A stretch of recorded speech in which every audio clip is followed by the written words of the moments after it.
Sup nerds? We're back. We're talking about mythic rares and rares in the Brothers War for black and red, my two favorite colors. So I'm going to really enjoy this, and let's get into it. Our first rare that we're talking about in black, we'll start with black first, we'll keep it in the Wooburg order, is Ashnod Flesh Mechanist, which is for black, a legendary creature human artificer at rare for a 1/1 with death touch, and whenever Ashnod Flesh Mechanist attacks, you may sacrifice another creature.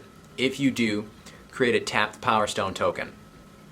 And for 5, exile a creature from your graveyard, create a tapped 3/3 colorless zombie artifact creature token. So what do we think? I love it for the artwork. I mean, it looks like a Beth Harmon took a break from chess and took up necromancy. But as a playable, I'm going to say leave it on Ashnod, because it seems like a cheap way in early game to create Power Stone tokens, but it requires a sack outlet. So then at what point does a Power Stone become more valuable than a creature? You know, I'm thinking, cheap, lowly 1/1 creature tokens.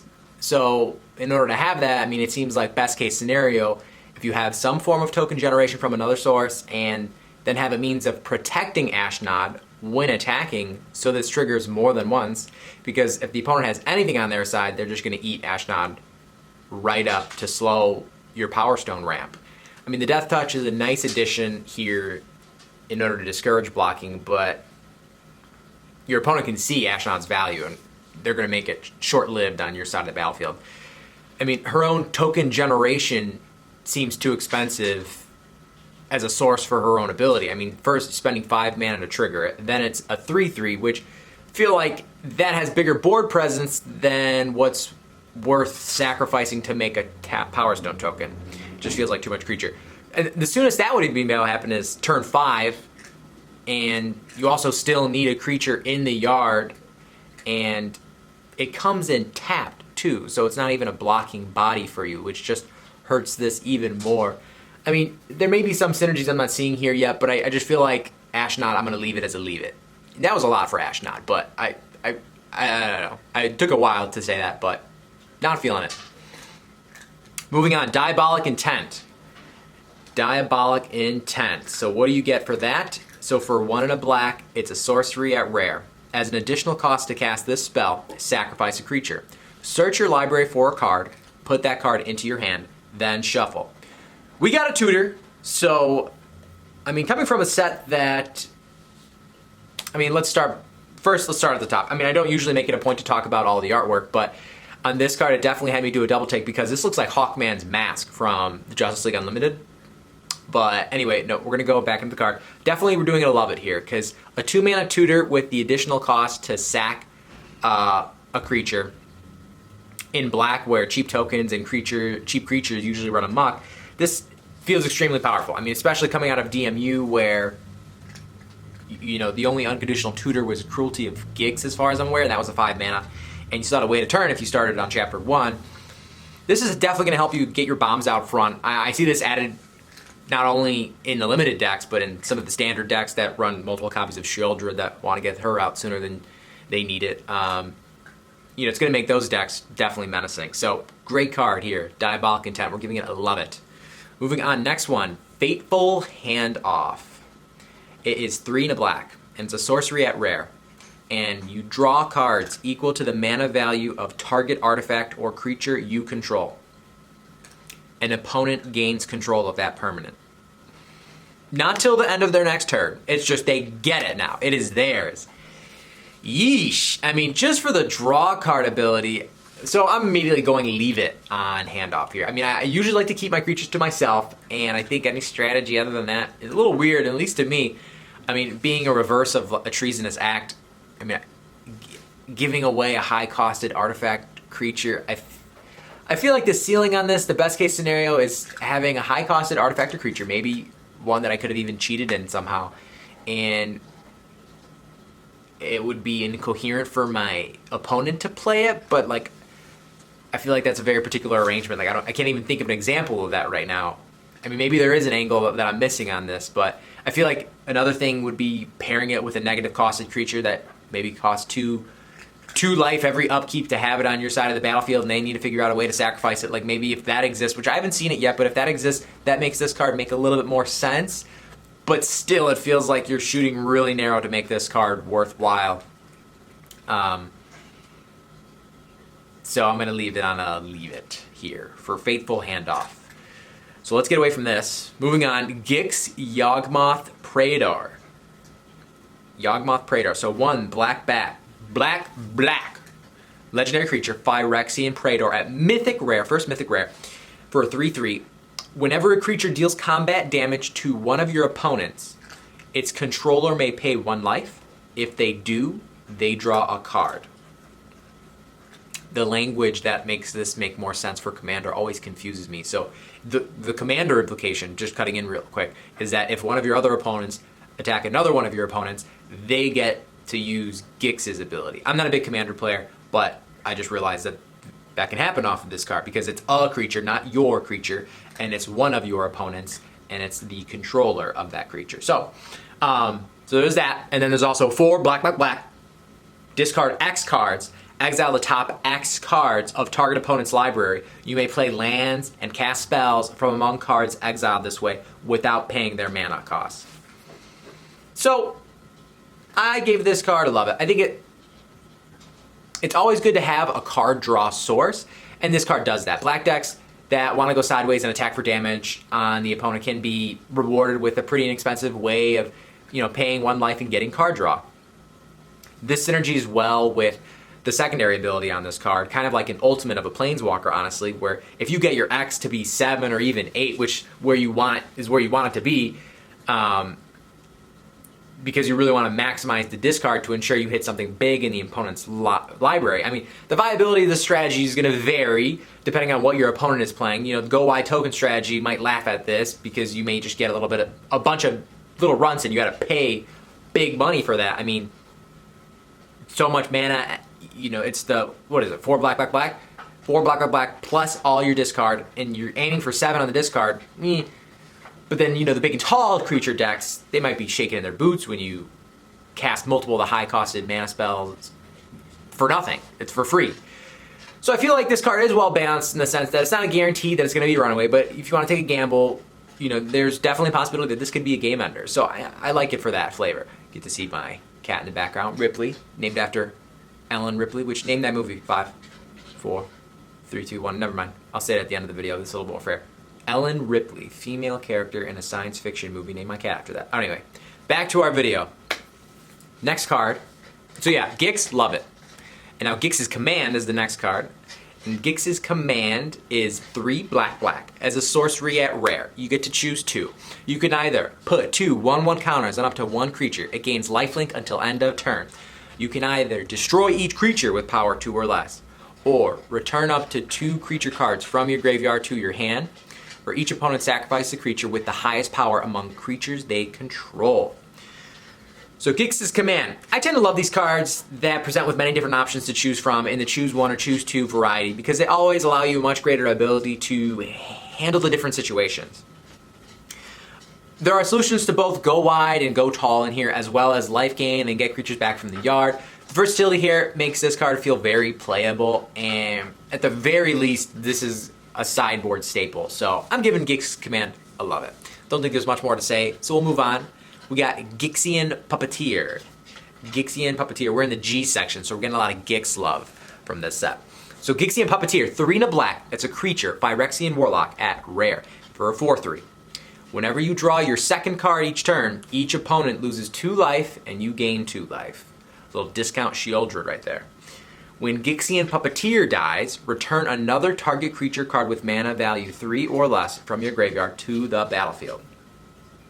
Alright, so I'm a little excited. I'll stay on script here, so for the first ability, I feel like this can be a little bit of a build around. I mean, if you have more cards in your deck that make you draw a second card, it feels like that, would make sense with this card. I feel like this card also has a home with the Shieldred decks running around in Standard right now, because they tend to run more card draw cards to a moderate degree. It's not the big thing with those decks, but it's present. I've seen it. So I'm so on that ability because it is not something that's frequent enough of an occurrence to also coincide with this creature being on the field in order to have it trigger.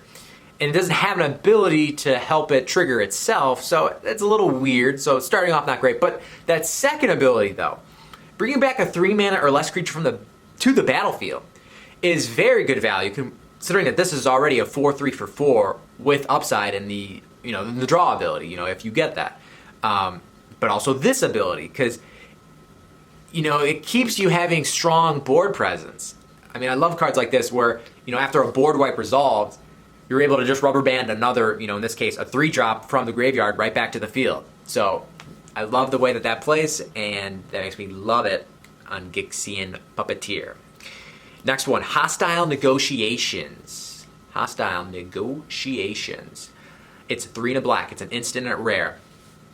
Listen closely, kids. Exile the top 3 cards of your library in a face-down pile. Then exile the top 3 cards of your library in another face-down pile. Look at the cards in each pile. Then turn a pile of your choice face up.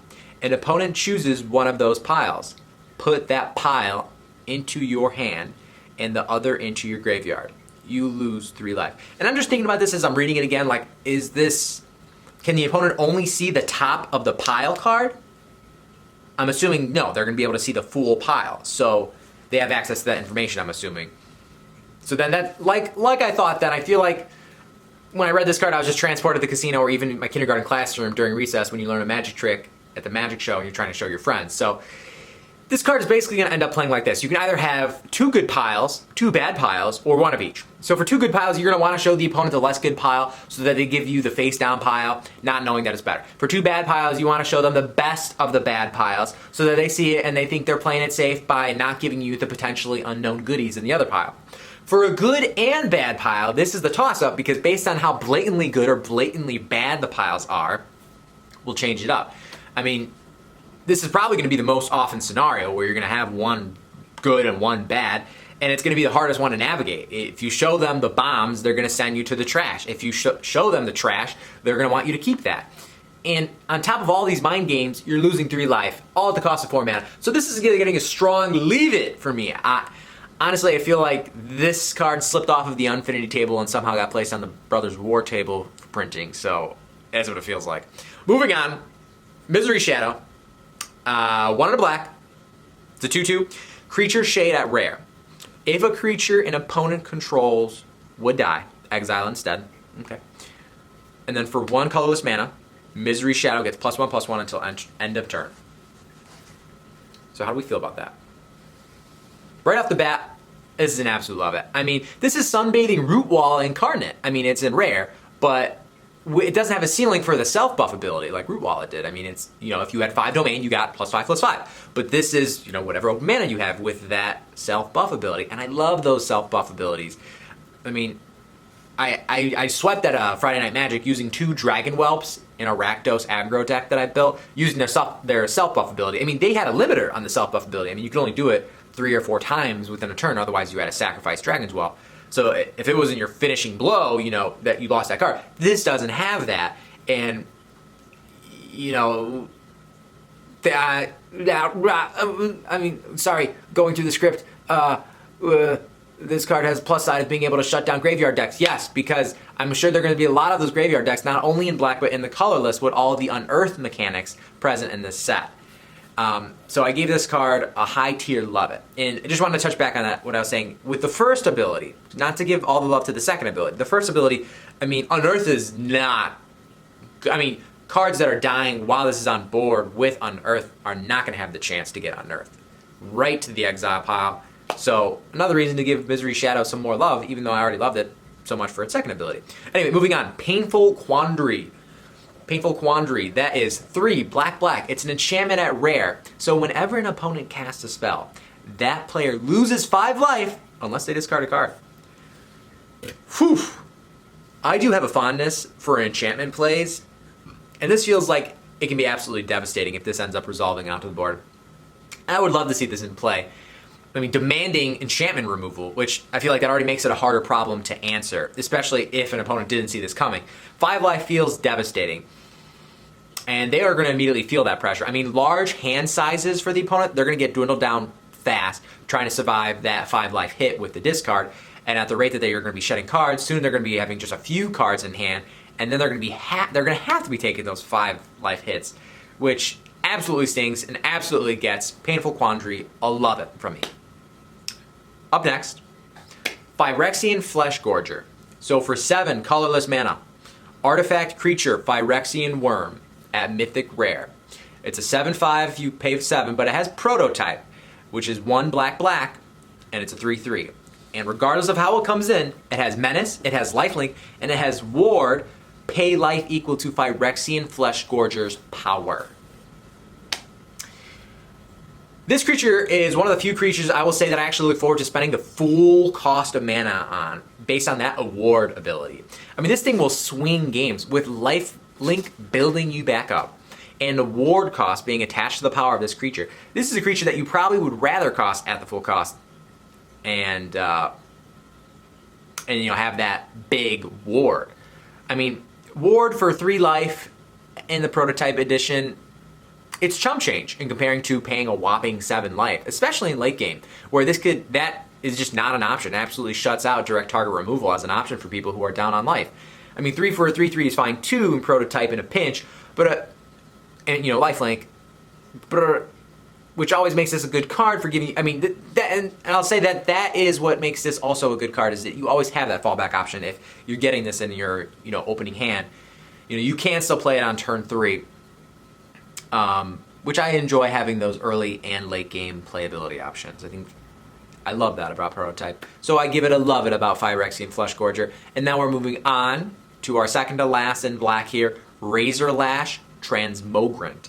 I absolutely could be mispronouncing that, but I've never seen that word before. So we're going to try and do our best here. We're at 2 colorless mana. It's an artifact creature zombie, and it's gold for a 3/1. It can't block, and for 4 black, return it from the graveyard to the battlefield with a +1/+1 counter on it. This ability costs 4 colorless mana less to activate if an opponent controls 4 or more non-basic lands. So when looking at this creature, I had to start at the bare minimum, which it's a 2 for a 3/1, which is fine. But then you see it can't block, which makes it less fine. And then you have this recast ability for 6 that gets a steep discount to 2 if your opponent has 4 or more non-basic lands. And when it comes back, it gets the 1/1 counter, which makes it a 4/2, which is still dying to most things. I'm going to leave it on this card because in limited, you're most likely not going to get 4+ non-basic land triggers for that second ability. You know, depending on the deck type. I mean, because dual lands would trigger this if they're playing multicolor, if they're really trying to hit those colors. But they're not. I feel like there's not going to be many of that in limited. And in constructed, this card feels like a sideboard card at best. So leaving it on this one. Moving on. This word again, Transmogrant's Crown. It's our last one here in black. So for 2, you get a artifact equipment at rare. Equipped creature gets +2/+0, and whenever equipped creature dies, draw a card. You can equip it for 2 colorless mana or 1 black. I love artifacts like this with persisting upside. I mean, this card can certainly be played outside of black, but the upside is on equip cost of 1 in black to give your creatures increased power to threaten and therefore motivate your opponents to trade. But you come out with getting your card back and the opponent doesn't, so it ekes out card advantage for you. And over time, it slowly creates good pressure on the opponent by just always you get this card back and they traded the creature. So I love it. And it's double card advantage because you get this card back and you draw a card. Actually, I don't know how that works. You at least get the 1 card advantage from the draw card. So this gets an absolute love it. Definitely look forward to playing this. So now we're on to red, and I love red. So I'm also going to be talking about what I'm thinking of putting into my standard mono red deck. So brace yourself for that, but that'll be brief, but let's get into it. Red, Mythic, and Rares. So the first one out the gate, Brother's End. Brother's End. 1, red, sorcery at rare. Choose 1.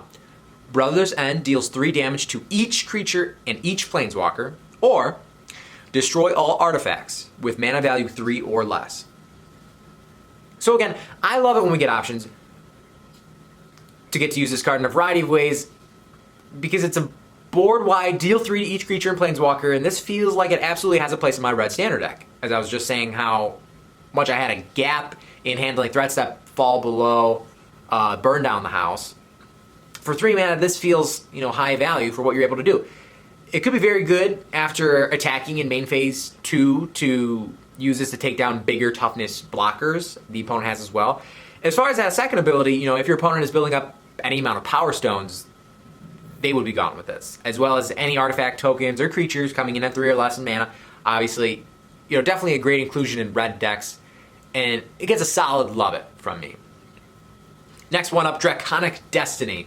Draconic Destiny is 1 red. It's an enchantment aura at Mythic rare. Ooh. Enchant creature. Enchant creature gets +1/+1 and has flying, haste, and quote, 1 colorless mana, this creature gets +1/+0 until end of turn, end quote. It's a dragon in addition to its other types. And when the enchanted creature dies, return Draconic Destiny to its owner's hand. So I love the aggressiveness that this card comes with. I mean, I talked about it earlier. The ability to self-buff a creature's power with mana has always played well for me in Limited, and I continue to enjoy those abilities. The fact that this card gets recycled to your hand, and when a equipped creature dies, it becomes so it gets recycled to your hand when the equipped creature dies, excuse me. So it's going to become a bigger problem in later game because of the haste, and because eventually the bigger and bigger creatures are going to come out, and your opponent will really want to exile them in order for this to stop showing up for them. You know, and if your creatures aren't bigger and bigger later in the game, you can make it so with the self-buff ability. So again, so much versatility here. You know, not sure how the dragon type plays into this set. You know, I haven't seen much synergy for dragons yet, and I'd love to see some dragon love. I just enjoy the flavor of it. So I'm still going to give it an absolute love it on Draconic Destiny. Up next, Felden Ronom Excavator. Our Felden Ronom Excavator is 1 in a red. It's a legendary creature, human artificer at rare. It's a 2/2. It has haste, it cannot block, and whenever it's dealt damage, exile that many cards from the top of your library. Choose one of them, and until the end of your next turn, you may play that card. All right. So this review system for these cards, it's a work in progress. And this card just pushed me to create a third category. We've been doing love it and leave it, but I'm giving this just a like it. Because this card is not amazing, but I can respect what it's doing. You know, not being able to block limits your ability to stop the wimpy 1/1s, and therefore Felden's ability will likely only get used once because it's so weak, and it's only going to exile 2 cards if Felden is blocked, and as it is not often that you're going to chump block a 2/2 unless it's a late game. So really, this for sure is only resolving once because Felden is so weak. It's a 2/2. So that is good value enough to get deeper in your deck, but Felden isn't doing a whole lot for you otherwise. Just a 2/2 for 2 with haste, which red has many of, but this still has some upside, so it does solidly push it into the like it territory. Don't love it, but we don't want to leave it because we do love our 2/2 for 2 hasters. But it's just like that ability is not going to resolve more than once. I mean, it'd be nice if they have a really big creature that does a ton of damage on it, and the amount of cards you exile is equal to the amount of damage done to Felden. So you get more options, but still, I don't see it happening too much. Moving on, Mechanized Warfare. Mechanized Warfare is 1 red. It's an enchantment at rare. It reads, if a red or artifact source you control would deal damage to an opponent or a permanent an opponent controls, it deals that much damage +1 instead. Wow, I love this card right off the bat. I can see it now coming in on turn 3 and making all subsequent plays in the mono red deck just that much more punchy. I am absolutely going to try this out in my mono red standard deck. The only drawback is that it does slow you down a bit on turn 3. So when, you know, first getting this out, it's going to be slow. And obviously the earlier this comes out, the better.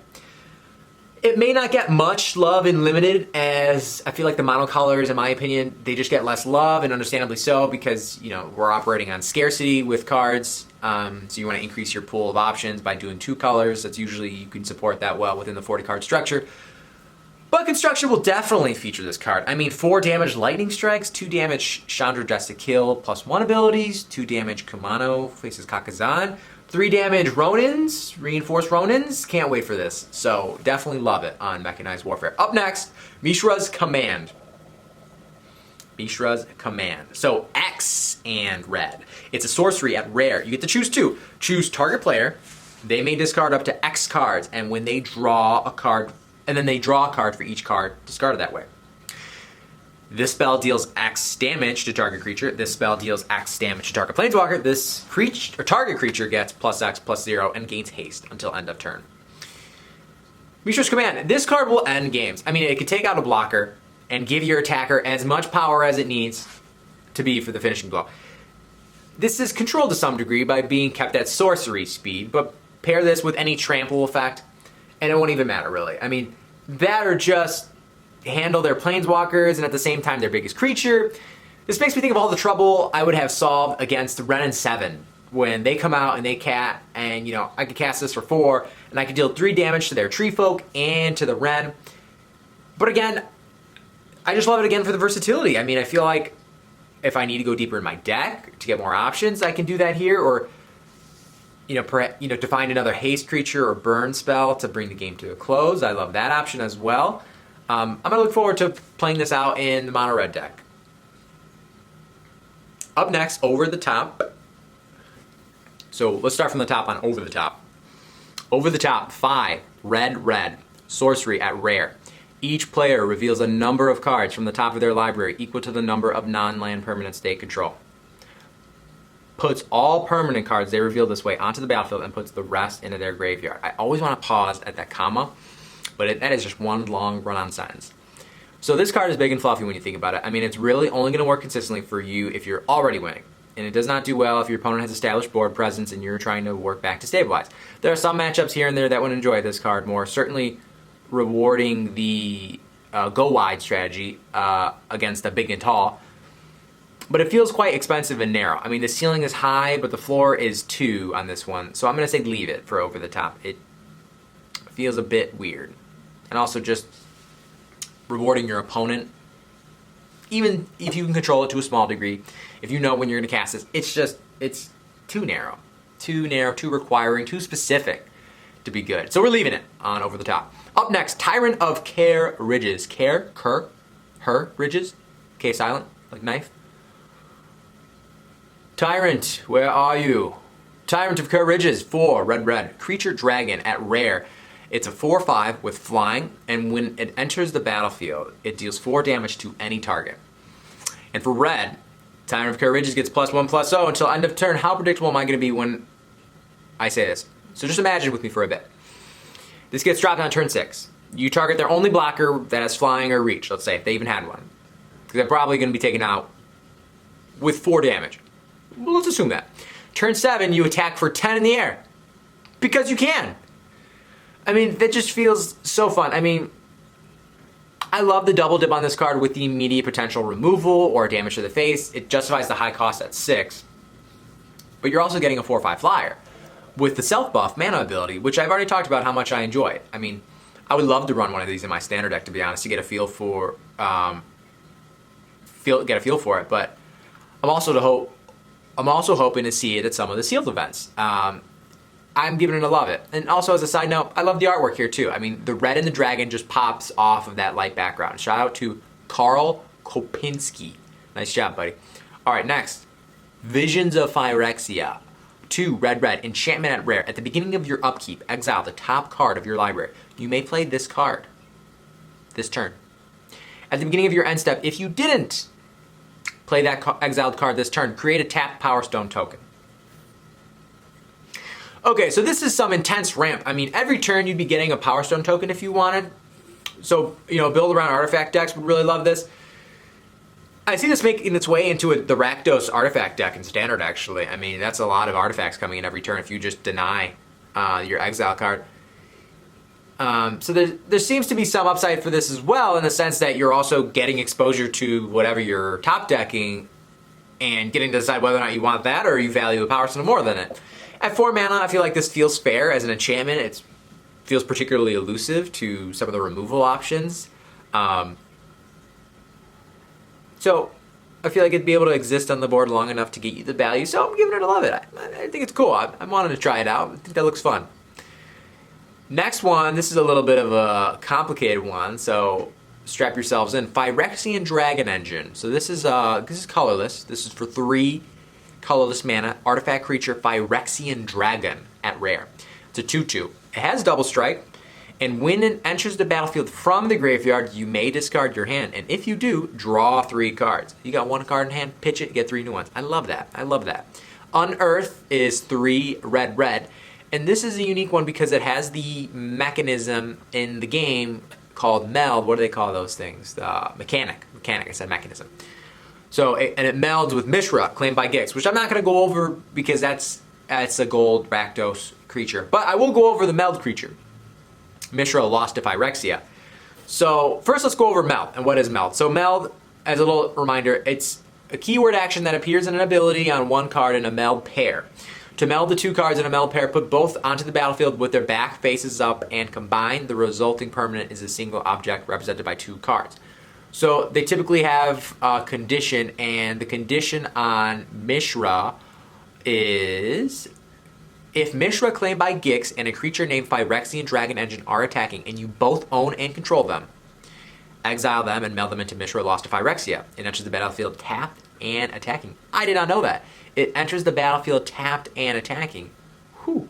So I wonder, is that... Okay. So let's talk about Mishra lost to Phyrexia now, because if you read the qualifier text on Mishra, it enters the battlefield or attacks.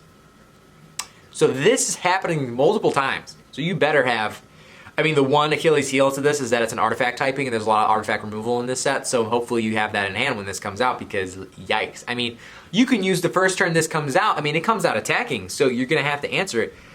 But you could use this to set yourself up for a game-ending attack the next turn if it's not happening already this turn. I mean, target opponent discards 2 cards. I mean, let me start from the top. Mishra lost to Phyrexia. Legendary artifact creature, Phyrexian Artificer. 9/9. When Mishra enters the battlefield or attacks, choose 3. Target opponent discards 2 cards. Mishra deals 3 damage to any target. Destroy target artifact or planeswalker. Creatures you control gain menace and trample till end of turn. Creatures you don't control get -1/-1 until end of turn. Create 2 tap Power Stone tokens. What more do you want? And you get that every time you attack with this beast. I mean, sheesh. You better triple, quadruple block on this, because you don't want that to happen a second time. But let's read what we actually had to say about this. So, I mean, for 3 mana, go back to the Dragon Engine. For 3 mana, you get a 2/2 double strike, and that seems pretty decent. I mean, you see the Unearth ability, and it draws you 3 cards in addition to coming back to the field, which I love to have, you know, those Unearth options to begin with in late game, because I always like finding other options. This card is also very special because of what we just talked about, the loss to Phyrexia, and that is monstrous. Long pause, but the last thing I wanted to say about that is the Unearth on the Dragon Engine really is going to give you, in Constructed, more opportunities to hit the meld trigger by just being on the battlefield at the same time as Mishra claimed by Gix and attacking. So that's a nice option. The last card that we're talking about here is Skitter Beam Battalion.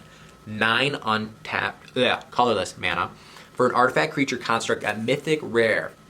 It is a 4/4, but you can prototype it for 3 red, and it comes in as a 2/2.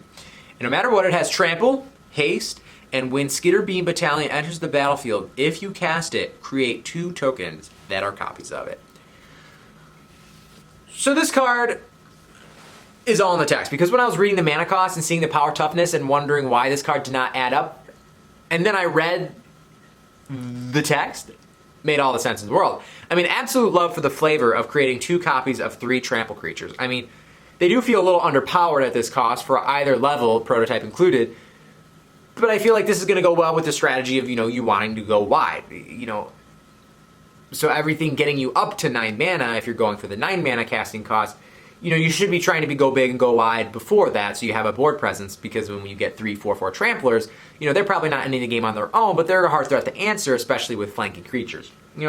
I was trying to think if there would be any funny business on the copy effect, but in the text, it specifically does say must be cast for the copies, so there's no blinking funny business that you could do with that card. But it's still getting a love it, because I just like the flavor. I mean, you don't really see anything like this very often anyway, and I just love trample hasters. Speaks to my heart as a finally mono red player. But that is it. That is all for black and red, mythic rares and rares. So I hope you enjoyed the video. I hope you learned something. If I got something wrong, which I did in the last video, Teferi does not get rid of your lands. Land, stay, and play. Non-land permanents, that's what that means. Go figure. So, if I get anything wrong, let me know. If there's anything I missed, let me know. If there's anything that I said that interested you or you thought was interesting, let me know. I always enjoy reading what you guys have to say, and I appreciate that very much. I plan on doing all of Brothers War. My next video is going to include the green cards and some other combination of the rares and mythic rares that aren't solo colored, monocolored. But yes, thank you so much for watching. Take care, nerds. Be nerdy. And the answer was Ellen Ripley is from Alien. Aliens, the franchise in the 70s and 80s, directed by Ridley Scott. I think directed by Ridley Scott, maybe produced by Ridley Scott. I don't know. It's James Cameron. It's directed by James Cameron, or produced by James Cameron. I don't know. These are all the names associated with that movie, but the movie was Aliens. That's the nerdy answer of the day. So, thank you. Like the video. Take care. Bye-bye.